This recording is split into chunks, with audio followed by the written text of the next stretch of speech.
Hey there everyone, BradyBot here, and today we're going to be talking about how to visualize partner's potential hand and bid accordingly.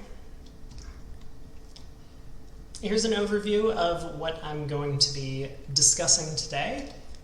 So this is a technique where we are going to be trying to understand how we visualize partner's hand in the middle of an auction so that we can utilize that information to place our final contract or to make an intermediate bidding decision. So we're going to talk about why is this important. I kind of mentioned that, but we will go into a bit more detail. We're going to go over the basic ideas of this technique and some guidelines that you can follow. We're going to talk about the role of card play in all of this. As everyone knows, I am a card play fanatic, and that is most of what my channel is about, but I decided I was going to make some videos about bidding, because I don't have a ton of that, and I think this would be fun. Finally, we're going to get into slam bidding, which is a bit of a different animal than most other types of bidding. You tend to have a lot more room, and as such, you can utilize a bit of a different technique. And finally, I'll touch on some competitive auctions towards the end. So we're mostly going to be focused on constructive auctions because that's much simpler, but we will discuss a couple of ideas that you can utilize for competitive auctions a bit later. And big reminder to everyone, this is not an exact science. What I'm going to tell you is my method for approaching problems of this type when I get them at the bridge table. And while I think every expert bridge player follows some procedure similar to what I'm going to describe, not all of them will have the same method for getting to the answer that they're searching for on these hands.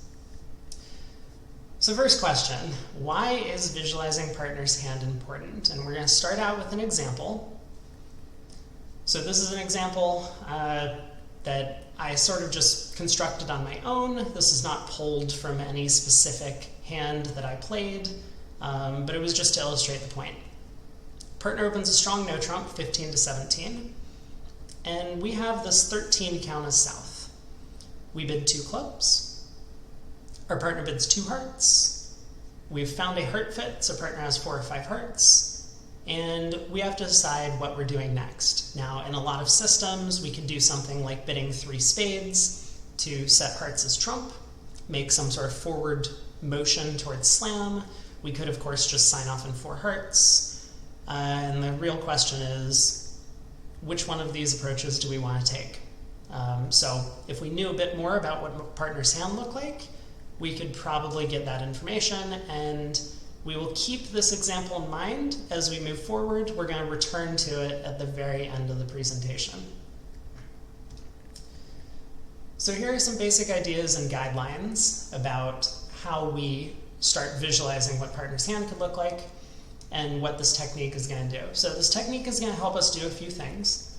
First off, it's going to help us understand the range of our combined strength.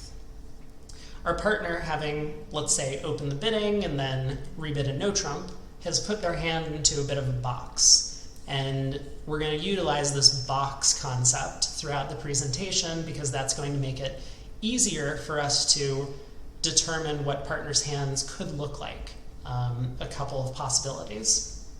But once we know what partner's hand could look like, we already know what our hand looks like.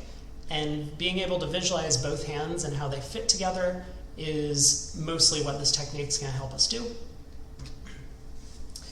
Secondly, it's going to be able to let us compare multiple contracts, and that's going to allow us to determine which of those contracts is best. So do we want to be in a part score or game, or a game versus slam, or in a competitive auction, do we want to double the opponents or pass the hand out, or do we want to compete to the 3 level? Something along those lines. Something that this can help us do, which might not be readily apparent, is that it could help us to determine what information we're lacking in terms of making a final decision about where to place the contract. If we start visualizing a couple different hands from our partner and we notice this pattern of hey, if partner has the king of spades, I want to be in slam. If partner doesn't have the king of spades, I only want to be in game. Then we can use that information and try and craft the auction in a way to get the piece of information that we want, right? Can we find out if partner has the spade king? Sometimes that's going to be easier to do than other times. If we're looking for exactly the spade king, maybe we try and cubid or go through keycard. If we're trying to find out if partner has 3-card club support for our secondary side suit, that might be a little more difficult, but maybe there are methods that we can use to figure out that information as well.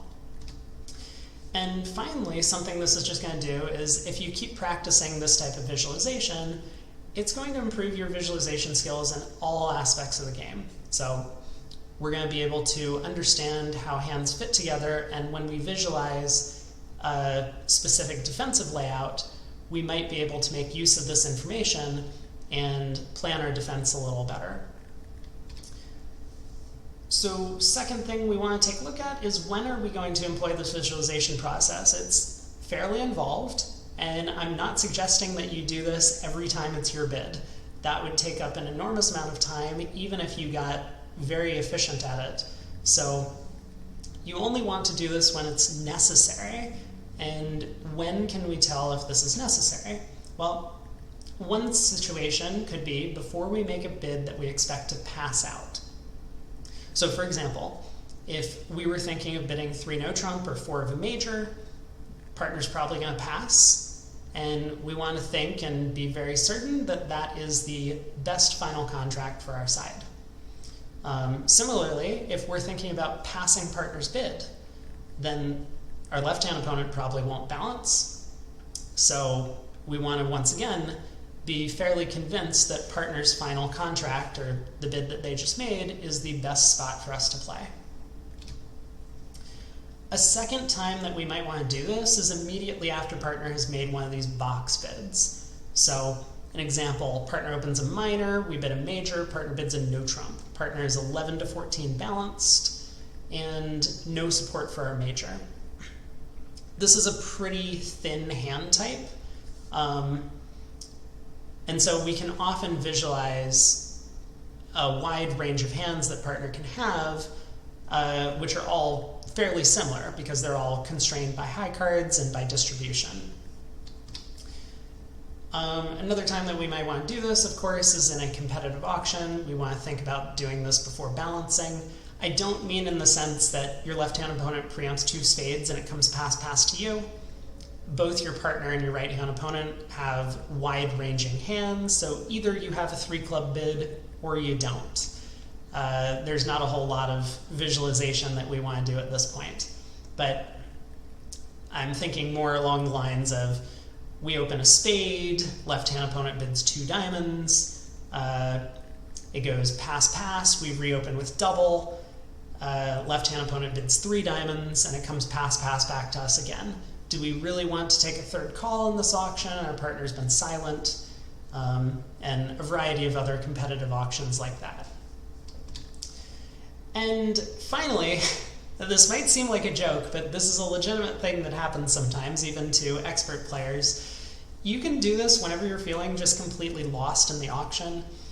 I mean, just as an example, there was a hand I once had where I was 4th seat, and by the time the auction came to me, the opponents were in 6 spades, having not taken a call, and I forget if I had a 15 count or a 17 count, but I needed to pause and take a minute to try and figure out what was going on.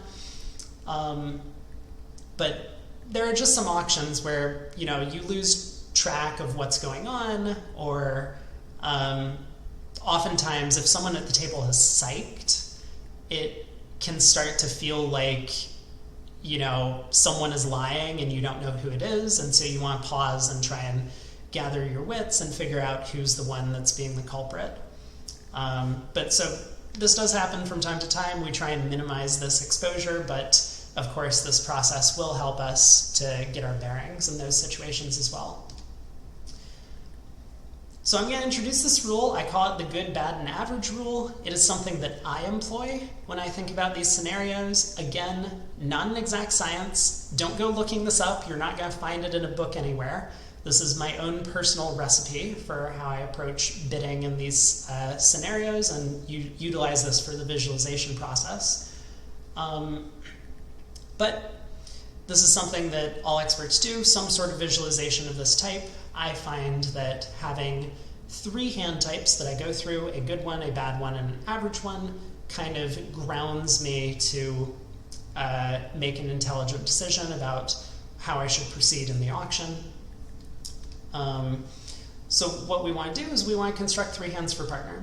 We want to construct a good hand, we want to construct a bad hand, and we want to construct an average hand. And I will get into how we construct these things in just a minute.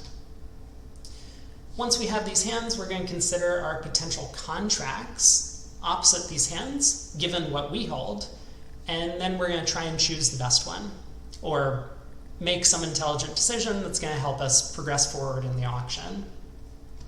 So the question is, what is a good hand, right? Well, a good hand has good fits in most or every suit. What is a good fit? Well, we're getting there. Let's talk a bit about good fits versus bad fits. For a good fit, it tends to be the case that we want honors close together. So think of a holding where we have ace third.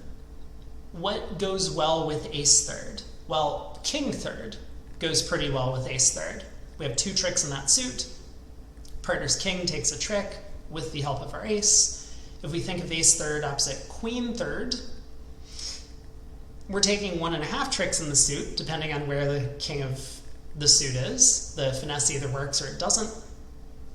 And if partner has jack third opposite our ace third, that's almost as bad as 3 small. We're only going to be taking 1 trick in the suit unless there's a very, very specific layout of the cards, like king, queen, doubleton. So that's what I mean by honors closer together in value are going to fit better together. Secondly, this is something that I think a lot of bridge players are familiar with. Shortness opposite weakness is better than shortness opposite strength, right? We would rather have a small singleton opposite partner's 3 small than have a small singleton opposite partner's king, queen, third. That's pretty straightforward.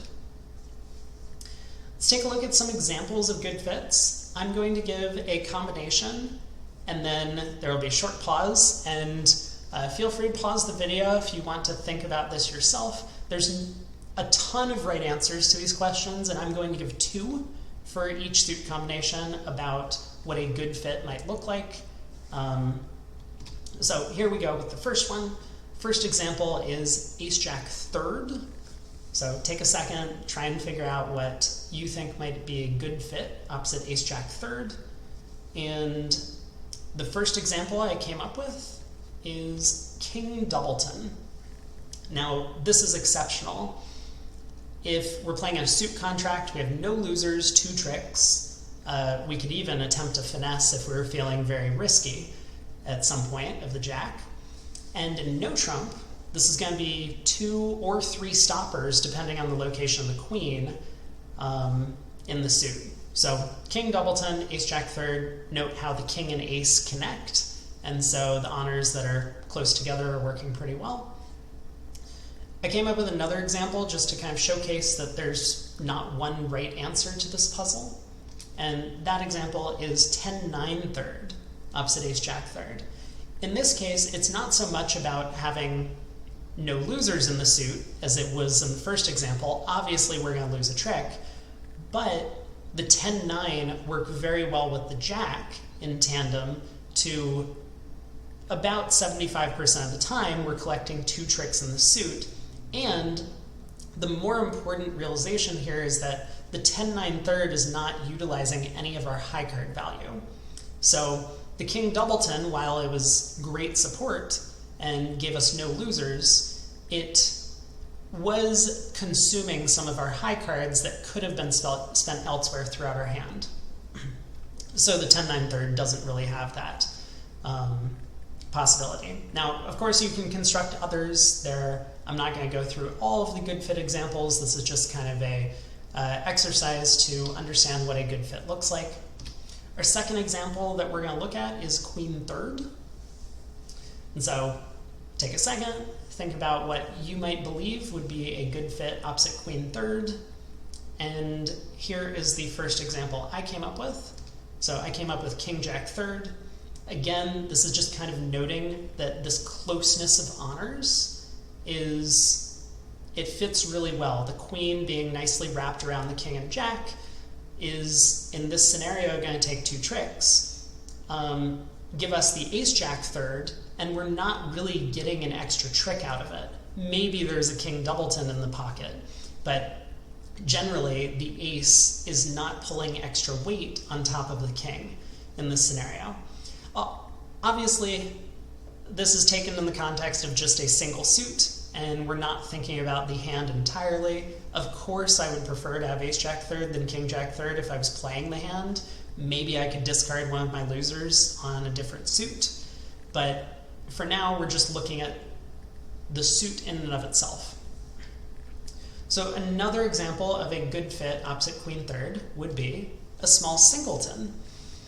And this might be a little surprising to some people, but think about it in the context of, well, how much worse could it be opposite a small singleton?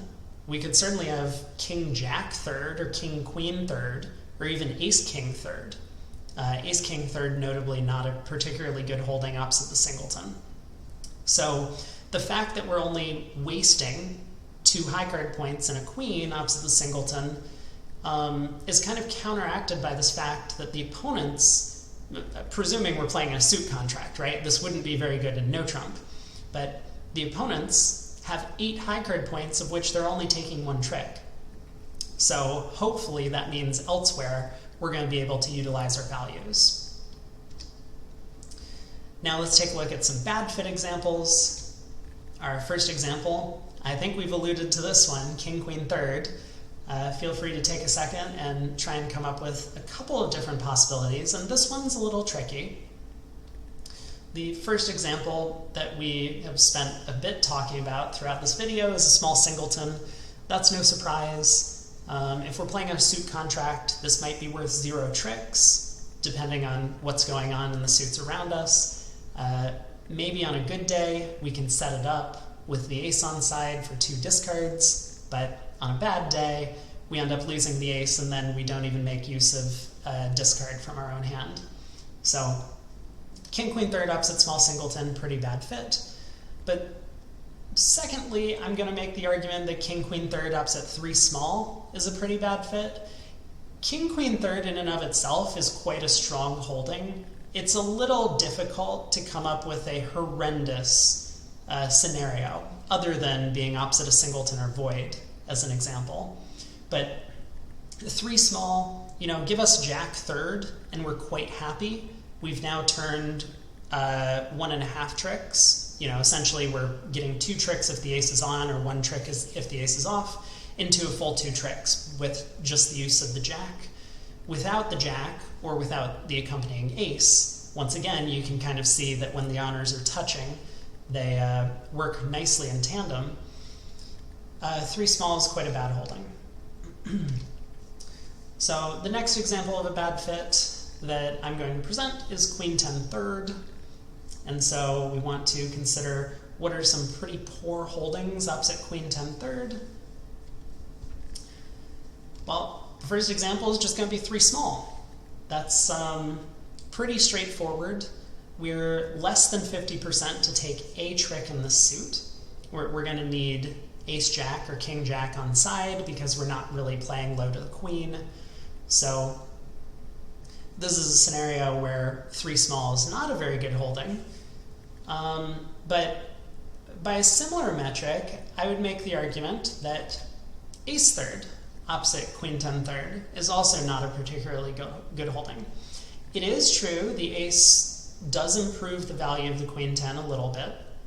Now we're going to be able to cash the ace and lead to the queen or the 10. We have like a guess, basically. But still, I would say that if we had king third, it would almost serve the same purpose. We're with king third rather than ace third. So once again, not squandering as many high card points. King third opposite queen 10 third, 50% that we're going to take 2 tricks if the jack is on side. So anyway, these are just some examples. You can, of course, like agree or disagree or whatever you want to say about this, but that's just kind of a general sense of what we're trying to do. And now that we have examples of what good and bad fits are, we want to try and combine this into a full hand. So here's an example. This is not the same example that we started with. Don't worry if you're looking at this and thinking, oh no, what happened to the auction? I thought we only had 4 hearts. You're right. We'll get back to that in a second. But for now, let's take a look at this example and try and understand how to utilize this concept of good and bad suits and combine them into a full hand for the visualization process. So we've opened a heart. We have this 14 count. Our partner bids 2 hearts, and we need to decide, do we think our hand is good enough to look for game? Do we think our hand is good enough to just bid game, for that matter? So I'm going to give 3 quick examples of a good hand, a bad hand, and an average hand. I know we didn't really talk about an average hand. I will get there once we see the example put up. But you can feel free to pause and try and construct some of these on your own. Regardless, it's probably going to look very different from what I have because these are, once again, there's a ton of different examples that you could come up with. But so this is an example I have for a good hand. And you'll note I gave North a 4-card heart suit. This can depend on your system. If your system does not allow your partner to have a mixed raise in the 2-heart response, then imagine we shifted one of partner's hearts into the diamond suit. Just as an example, 3-3-6-1 instead of 3-4-5-1. Well, you can kind of take a look. I'm not going to go through all the suits themselves, but you can see how like all the suits just kind of fit very well together, that the hands fit nicely. So partner has a 7 count, we have 14. Looks like game might have some play. We'll come back to this example in a second. Now let's take a look at what a bad hand might look like. So this is the example I came up with. It's a pretty bad hand. Aces and queens opposite each other in every suit other than the trump suit. Partner has no fitting heart honors. Looks like we have a bunch of losers in this spot. And finally, this is what I'm going to call an average hand. Now an average hand, again, there's no strict definition for it. It's just kind of a hand that you feel sits kind of in the middle of good and bad. Very scientific, I know. But so in this case, right, partner has a lot of fitting suits with us. The king of spades fits with our queen. The queen of hearts nicely fills in the heart suit. King of diamonds fits in with the diamond ace. By the time we've gotten to the club suit, we've kind of run out of high card points. Remember, this is all in the context of the auction itself. Like, it's very possible to construct a good hand with 11 high card points opposite what we hold, but that would be unrealistic for the auction. Partner can't have an 11 count and 3-card heart support and bid 2 hearts. So, you know, in this case, we've used up 8 high card points. We get to the club suit, probably don't have enough left over. And so partner has 3 small opposite our ace 4th. So all the suits look like they fit pretty well. The thing that doesn't really fit well is that the distribution is kind of awkward. Partner's hand, you know, we have a few too many club losers. We're missing a few aces. So, you know, this hand kind of seems a little bit in the middle, right? It's much worse than that first hand where partner had a singleton club, and much better than the hand where partner just had a bunch of queens. So, okay. Well, we've constructed these 3 hands, an average hand, a bad hand, a good hand. We will take a look back at them, but what's the next step of the process? Well, the next step of the process, which I think a lot of people are going to dislike, is that you need to kind of determine the line of play that you're going to take in these contracts and figure out how many tricks you're going to get. And that means that it's all coming back to card play. So I know on my channel I do focus on card play a lot, and this is probably one of the main reasons for it, which is that card play and bidding are really intertwined in the game of bridge. I see a lot of players who think that you can just design a system and you can completely forget about card play, focus on your system bids, and just think about bidding throughout the auction. But you really need to understand this visualization process, and then once you have visualized a hand, you need to be able to perform, not necessarily expertly, but perform adequately in card play to analyze the contracts and see how many tricks you think you're going to take in each. So let's go back to the good hand from our previous example. We open a heart, partner bids 2 hearts. This is a hand that they could hold. How many tricks do we think we're going to take? Well, on the surface we have 2 spade losers. We need to do something about this long club suit of ours, because we probably can't ruff all 3 of them in the dummy. But if hearts split 2-2, we can ruff 2 clubs, we can probably set up the long diamond suit. Even if hearts don't split 2-2, maybe the diamond suit sets up, maybe we can ruff a few clubs in the dummy. It looks like 4 hearts is a pretty good contract. We don't need to go super in depth as to how good of a contract. Is it better or worse than 68%? I'm not sure, and I'm not going to spend time analyzing it. But we get the sense that 4 hearts might be a good spot, opposite what we have called a good hand for our partner. Now, opposite a bad hand from our partner, we take a look at this, and there's a bit of guesswork to do. There's a lot of finesses to take, right? We have a club finesse, we have a heart finesse, we probably can take, say, a diamond finesse or a spade finesse to try and discard a loser and the other pointed suit from our hand. But it looks like entries are awkward, and we're probably losing a fair share of these finesses. I would be very happy playing in 2 hearts. I mean, I would be very happy playing in 1 heart on these cards. It's very possible that 2 hearts is going down. So opposite a bad hand, we definitely don't even want to go past the 2 level.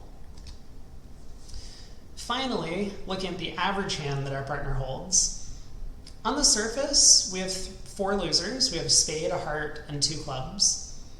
But the 4th round of clubs in our hand is going to be a little bit tricky. And if we end up pulling 3 rounds of trumps, we're going to need the club suit to break 3-3 for us to make 9 tricks. So it's possible, if the opponents are not careful, that we could ruff the 4th round of clubs in dummy before pulling trumps. That might be our best hope at getting a 9th trick, but 10 tricks feels pretty far away.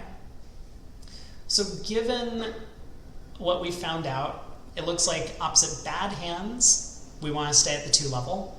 We want to pass as quick as we can. Opposite an average hand, again, with this particular average hand, we want to stay at the 2 level. 9 tricks is less than 50% if the opponents defend optimally. So we don't want to investigate any further. And opposite a good hand, it looks like game can make. Again, conditional on this fact that that 4-card heart raise could be in partner's range for their 2 heart bid. But overall, it's starting to look like passing 2 hearts is the right thing to do. So I think that's what we should do on this particular hand. Let's talk a little bit about slam bidding, because I mentioned that that's a bit of a different animal. One of the things that I think is very important for slam bidding is that in constructive auctions, you have so much room to explore and so much time. When the opponents aren't preempting against you or competing, mostly because they just don't have values, since your side has all of them, you get to take advantage of all that extra bidding room and find out as much information about your partner's hand as possible before you have to make a decision. So you don't really want to do this thing where you have a 17 count, your partner opens the bidding, and you just find a fid and bid key card. I see a lot of newer players make this mistake, and you lose out on being able to collect as much info as possible before you get into this process where you can start visualizing what partners' hands could be, and that will allow you to make more informed decisions about what the final contract should be. So that's an important thing. Another kind of weird concept about slam bidding is that the more high cards you have, the more you're going to have these connected honors between the hands, and therefore you're going to have more good suits. As an example, like ace, queen, jack, fourth in a game auction could very easily be opposite a singleton or a doubleton. But when your side is looking for slam and you have 32, 33 high card points between you, it's very unlikely the opponents have the king of the suit. So ace, queen, jack, fourth becomes a monstrous holding that's going to be worth 4 tricks and a side suit and 2 discards a lot of the time. And then finally, there's this concept of the perfect minimum rule. Now, I'm going to attribute this to Mike Lawrence. I think many, many years ago, I saw this in a book of his, but I can't be certain, and I don't remember what the book was. Regardless, this is a pretty well-known thing among experts. When I did a quick Google search, a bunch of results popped up for it from other expert players, so you can take a look on your own. It essentially says that if you have a good hand from partner, good in the context of what we've been talking about, so fitting suits, and that good hand is a minimum in terms of high card points. So given all of that, if slam is cold, and I believe the original rendition of this rule was 90% or better, then you should be investigating for the slam. So basically you should be bidding past game, Q-bidding, bidding key cards, something of that nature. So I'm not going to get into the perfect minimum rule, but you can take a look on your own time if you're interested. It is well worth looking at. Finally, let's get back to the first example that we mentioned. Partner opens a no trump. We have this 13 count. We bid 2 clubs. Partner bids 2 hearts. And we're trying to decide, with a little bit less than slam going values, do we think this hand is worth trying for slam? Right? Are there some hands where we could bid 3 spades and partner would Q-bid and we can reach a good 6-heart contract? Well, just based on a kind of quick analysis, applying this process of visualization, let's take a look at a good hand that partner could hold. This was the one I came up with. There are certainly others. So here's a good hand. We give partner the king of spades to nicely fill in our spade suit for just a loser, king, queen of hearts to fill in our heart suit, the ace of diamonds to fill in our diamond suit, and even the ace jack of clubs for a full 17 high card points, so that our queen of clubs is kind of working. Well, opposite this hand, I would probably be interested in playing slam in 6 hearts. I think there is decent play for the contract if the trumps are 3-2. You could try and set up the spade suit if that doesn't work. I mean, if the spade suit is not 3-3, then you might have to take the club finesse. But it looks like it might just barely be worthwhile to play in 6 hearts. So maybe it's worth investigating. If partner could have one of these good hands, we have plenty of room, right? That's what I said about slam bidding. Take your time, explore for slam. Well, here's an example of a bad hand that I came up with. This is 15 high card points, so dead minimum, and it looks disgusting. The ace-queen doubleton of diamonds opposite our king doubleton. We have so many wasted values in the diamond suit. The heart suit, we're lacking heart spots. So we probably have a heart loser. We definitely have a club loser. We almost certainly have a spade loser. It looks as if 4 hearts might even be in jeopardy opposite this hand type. So kind of applying what we looked at for card play, a good hand makes slam borderline, and a bad hand makes game borderline. we probably don't want to be investigating for slam. We don't want to make it any harder for partner to declare the hand or give away any information about their hand to the opening leader or to the defense in general. So I would advocate for just a simple 4-heart bid. We're a little heavy, and if we catch partner with the perfect hand and slam happens to come home because the finesse works, so be it. We'll buy the round of drinks at the bar later. So finally, I'm going to touch on competitive auctions a little bit. I don't want to get too involved because the process is generally the same, but it's a lot more complex when the opponents are bidding. And the reason it's more complex is that we need to consider the opponent's prospects and their contracts. And we're going to have to do this opposite each of the hand types that we've constructed for our partner. So what does this seem like? I mean, it seems like in addition to simulating what partner's hand could be, now we have to simulate good, bad, and average hands for the opponents and compare 9 possibilities. Good luck doing that when you're actually playing at the table.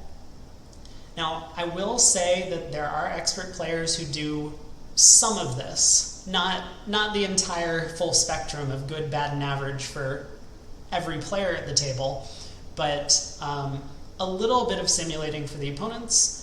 But I will say that especially if you're just learning about this concept or just trying to apply this to your own game and you're struggling with some of the competitive type auctions, you can use this simple heuristic, which is to, rather than worry at all about the opponent's contracts, you can just count your defensive tricks against normal splits. So for example, you open a heart, your partner bids 2 hearts, and it goes take out, double, pass, 2 spades, pass, pass. If you have the ace, king of hearts and an 8 fit, count those as 2 tricks. If you have the king of diamonds and your partner has the queen of diamonds, count that as 1 trick. So something to that effect where you're just counting your defensive tricks. That will give you a sense of what the opponent's result might be in their contract, and you can use that to judge whether or not you should bid on or pass them out or double them or whatever it is that you feel like doing. So anyway, this was one of my first videos about a pretty in-depth bidding topic, and I hope everyone enjoyed. Make sure to sub to the channel if you like the video, drop a like on the video itself, and I hope to see you again in the future. Thanks for tuning in, everyone.